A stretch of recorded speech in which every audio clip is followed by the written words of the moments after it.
नमस्कार, मैं अजय सिंह चौहान एक बार फिर से हाजिर हूँ आज का प्रसंग लेकर। व्यापारी बेचने निकला अपना पुण्य। एक व्यापारी जितना धनी था उतना ही दान पुण्य करने वाला। वह सदैव यज्ञ पूजा आदि कराता रहता था। एक यज्ञ में उसने अपना सब कुछ दान कर दिया। अब उसके पास परिवार चलाने लायक भी पैसे नहीं बचे थे। व्यापारी की पत्नी ने सुझाव दिया कि पड़ोस के नगर में एक बड़े सेठ रहते हैं। वह दूसरों के पुण्य खरीदते हैं।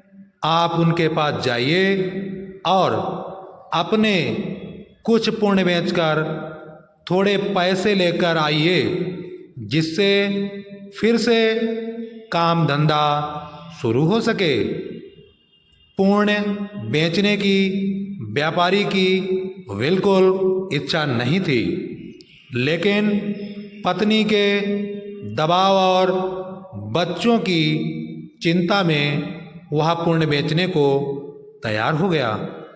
पत्नी ने रास्ते में खाने के लिए 4 रोटियां बनाकर उसे दे दी। व्यापारी चलता चलता उस नगर के पास पहुंचा जहां पुण्य के खरीदार सेठ रहते थे। उसे भूख लगी थी। नगर में प्रवेश करने से पहले उसने सोचा कि भोजन कर लिया जाए।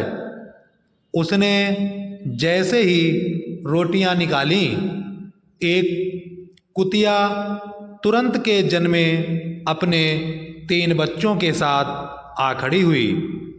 कुतिया ने बच्चे जंगल में दिए थे।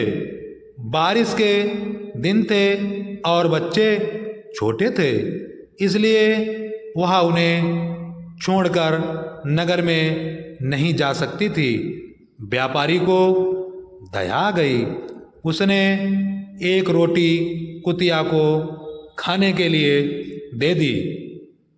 कुतिया पलक झपकते ही रोटी चट कर गई, लेकिन वह अब भी भूख से हाँफ रही थी। व्यापारी ने दूसरी रोटी, फिर तीसरी और फिर 4 रोटियां कुतिया को खिला दी। खुद केवल पानी पीकर सेठ के पास पहुंचा। व्यापारी ने सेठ जी से कहा कि वह अपना पुण्य बेचने आया है।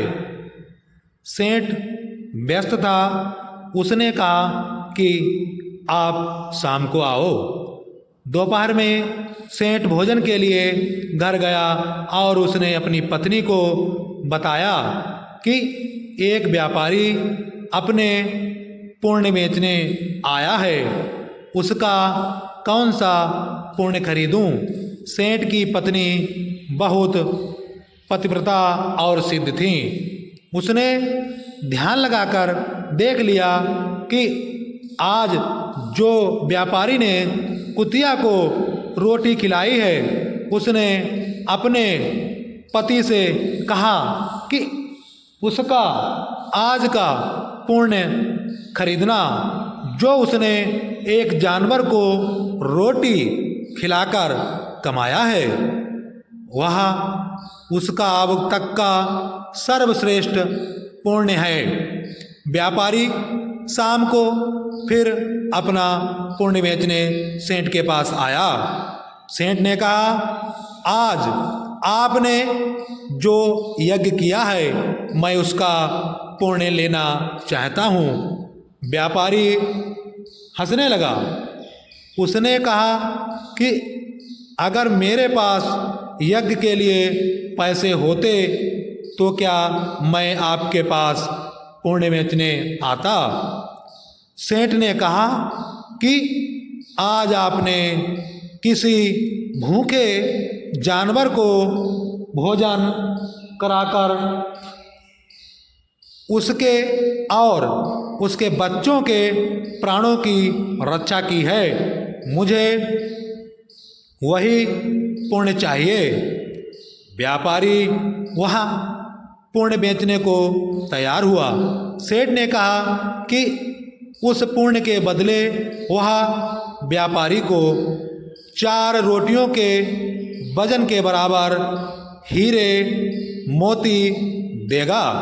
4 रोटियां बनाई गईं और उसे तराजू के एक पलड़े में रखा गया। दूसरे पलड़े में सेठ ने एक पोटली में भरकर हीरे जवाहरात रखे। पलड़ा हिला तक नहीं। दूसरी पोटली मंगाई गई, फिर भी पलड़ा नहीं हिला। कई पोटलियों के रखने पर भी जब पलड़ा नहीं हिला तो व्यापारी ने कहा, सेठ जी, मैंने विचार बदल दिया है। मैं अब पुण्य नहीं बेचना चाहता। व्यापारी खाली हाथ अपने घर की ओर चल पड़ा। उसे डर हुआ कि कहीं घर में घुसते ही पत्नी के साथ कलह ना शुरू हो जाए। जहाँ उसने कुतिया को रोटियां डाली थीं, वहाँ से कुछ कंकड़ पत्थर उठाए और उनको थैली में रख लिया। घर पहुँचने पर पत्नी ने पूछा कि पुण्य बेचकर कितने पैसे मिले हैं? तो उसने थैली दिखाई और कहा, इसे भोजन के बाद रात को ही खोलेंगे। इसके बाद गांव में कुछ उधार मांगने वह व्यापारी चला गया। इधर उसकी पत्नी ने जब से थैली देखी थी उसे सब्र नहीं हो रहा था। पति के जाते ही उसने वह थैली खोली। उसकी आंखें फटी ही की फटी रह गईं। थैली हीरे जवाहरातों से भरी थी। व्यापारी घर लौटा तो उसकी पत्नी ने पूछा कि पुण्यों का इतना अच्छा मोल किसने दिया? इतने हीरे जवाहरात कहाँ से आए?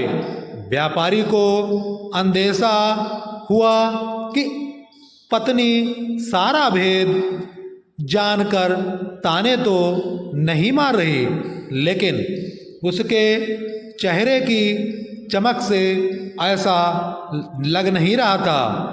व्यापारी ने कहा, दिखाओ, कहाँ है हीरे जवाहरात? पत्नी ने लाकर पोटली उसके सामने रख दी। उसमें से बेशकीमती रत्न गिरे। व्यापारी हैरान रह गया। फिर उसने पत्नी को सारी बात बता दी। पत्नी को पछतावा हुआ कि उसने अपने पति को विपत्ति में पुण्य बेचने को विवश किया। दोनों ने तय किया कि वह इसमें से कुछ अंश निकालकर व्यापार शुरू करेंगे। व्यापार से प्राप्त धन को इसमें मिलाकर जन कल्याण में लगा देंगे। ईश्वर आपकी परीक्षा लेता है। परीक्षा में वह सबसे ज़्यादा आपके उसी गुण को परखता है जिस पर आपको गर्व हो। अगर आप परीक्षा में खरे उतर जाते हैं तो ईश्वर वह गुण आप में हमेशा के लिए वरदान स्वरूप दे देते हैं। अगर परीक्षा में उत्तीर्ण न हुए तो ईश्वर उस गुण के लिए योग्य किसी अन्य व्यक्ति की तलाश में लग जाते हैं। इसलिए विपत्ति काल में भी भगवान पर भरोसा रखकर सही राह चलनी चाहिए। आपके लिए भी कंकड़ पत्थर अनमोल रत्न में बदल सकते हैं। हमारे चैनल को सब्सक्राइब करें ताकि आपको प्रतिदिन एक नए प्रसंग से अवगत कराया जा सके। धन्यवाद।